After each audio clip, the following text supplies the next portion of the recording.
Robert was born in Forth Park Hospital in Kirkcaldy at 25 to 1 on the 12th of September. He was a big baby. He weighed 8.5 pounds and he never really gave us any real problems as a baby. He was a good child. He was quite happy going, very calm child, and grew up happy. Like, if you want to add anything. Yeah, everything exactly as you say there, everything. Perfect. Everything's perfect about him. Loving son. Always smiling, always smiling. But one thing I did notice about Robert, as he was growing up, he had bits like things where you would pick a child up and put them on your shoulders. He froze. Or if you put him onto a swing and you went to push the swing, he froze. I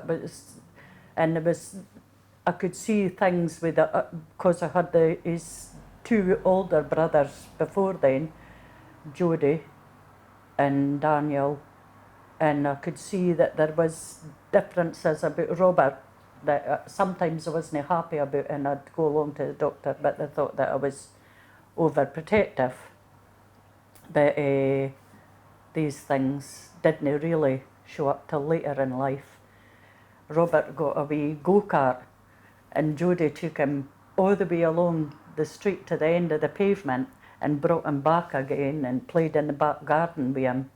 But they all were happy children and played a lot together as well as with their friends. They had a tent and they loved to put the tent up in the back garden as children and sit in the tent and get their dinner out in the tent for a change and stuff like that. You go on everything, like football stuff. We all used to play football in the garden and all that, and up the park playing football and all that. Brilliant. Used to go to Celtic games or friendly games at Rafe Rovers down the road. Used to go there, so we did. And then later on I took on Robert to a Celtic game. He loved it. So we did. He was right into football. We got all the strips and all that, like typical Bern, typical boy and that's it. We all loved playing football, so we did. And he loved the wrestling as well, the American wrestling one. And I used to go up the pub on a Friday night, and the wrestling was on a Friday night at 10 o'clock or something. And I'd be there with my pals and that, and then the phone call would come. The barman would say, "Chris, you need to go down the road, that's the wrestling starting." I had to go down the road and watch the wrestling with Robert. He loved that. We used to watch the wrestling on a Friday night, and a Saturday morning, wrestling morning. Then it was the football after the wrestling on Saturday morning. We'd either go to games or watch a game on the telly, and that's what we did. But he played football all the time, he loved football. He really did. I love watching him. I said earlier on that he had Kirkcaldy Colts, and he was a big defender, so he was good a defender, but his heart was in it. I don't know why, but anyway, one game I can remember he scored his first and only goal, so it was, and so that was a corner, and the big defender, so he's up. I'm expecting Robert to jump up and head it. So the ball comes over and all that, and I'm watching, and Robert's jumping up, and the ball's bounced all over the place. It hit off his arse in the goal. It was his first goal. He was kissing the badge as if he was Pele, so he was. It was brilliant. Loads of things like that, loads of funny things. He had a great sense of humour, so the two used to bounce off each other all the time. But even the last few days now, we're cracking jokes with each other, and I know. He'd mentioned all his players when he was down in England. He's remember so-and-so, and I used to kid on, never heard of him. No, he used to wind up all the big famous players, like, did he play for Celtic? Nah, he used to go crazy. But apart from that, loved him, so I didn't miss him. I really still miss him, but for the age of two, he had his wee Celtic strip and the scarf, and he'd sit with Chris on a Saturday or whatever and sit and watch the games on the telly and cheer them on. And used to be pal Sam, his wee pal Sam was right Rangers daft. He used to come and watch the games with us. This was a different, another Sam Gillespie. He loved Rangers. Scored a goal. So he was all over the place, bouncing about and all that. He's been in the kitchen banging doors and all that, man. Robert was killing himself laughing. So it was really good. Even going on holiday, I never ever went on holiday with just my four boys. I always had about 8 or 12 boys along with me, but it was brilliant. Robert was like, he was a big presence. He always was a big presence, even at that age. Everybody wanted to, like, he seemed to draw in happiness, and everybody wanted to be along with him. And there's photos for when we went to the caravan sites and at the clubhouse, and Robert would only be maybe about 11 or 12, and his friends along the road, Jamie, and they'd gather up and Anthony Billen, another friend, and they'd gather up friends, and they'd all come and sit. Before you kent it, there was a huge table full of boys and girls, and Robert mucking about in the middle, leaning across them all, and just a massive.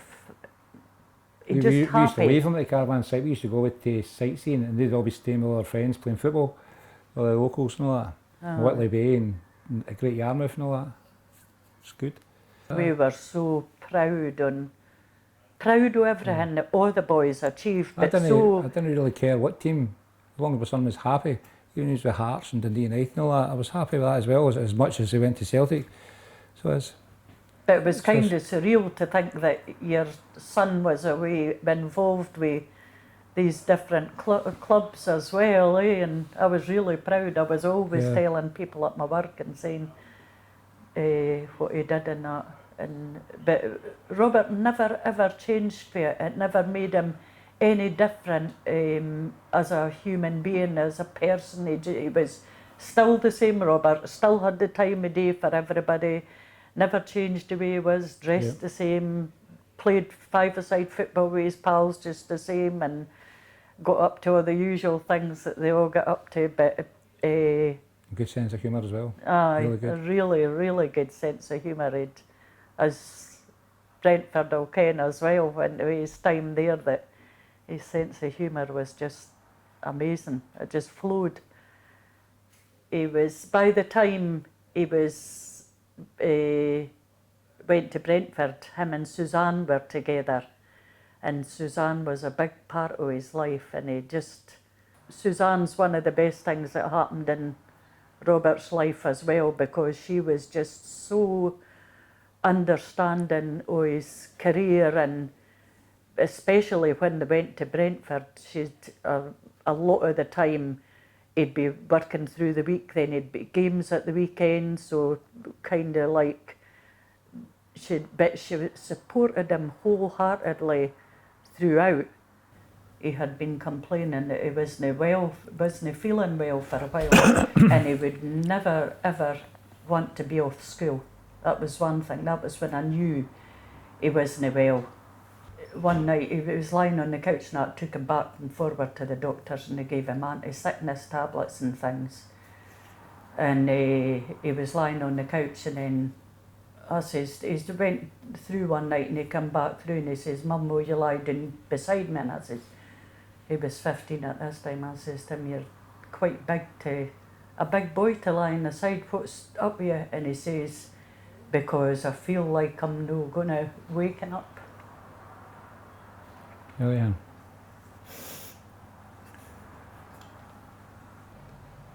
So I put all the symptoms in, and it came up with heart stuff. So I sent an email to a heart nurse in Edinburgh Hospital, and that morning when I got up, I looked at the computer, and at 9:30, there was an email at 8 o'clock to say, "Please, can you bring Robert to Edinburgh Western General today at 9:30? So I explained to him that I wanted him to go along to see them, just so they could have a look at him. And there was a Dr. Finlay there, and he says he couldn't believe, because of the damage of Robert's heart. The damage of Robert. They couldn't believe how bad it was, and it had never been picked up. The social media stuff, just the outpouring, there was teams for, it was just so emotional but so warming to see as well. There was teams from all over the world paying respects to Robert, and people from all walks of life, and just so many people just wishing him peace, and it just amazes me. It amazed me then. He knew lots and lots of people, and he touched loads of people's hearts, but just the scale that came out after he passed away was just unbelievable. That at 28 years old he could have made such an impression in the world of football, but also with friends.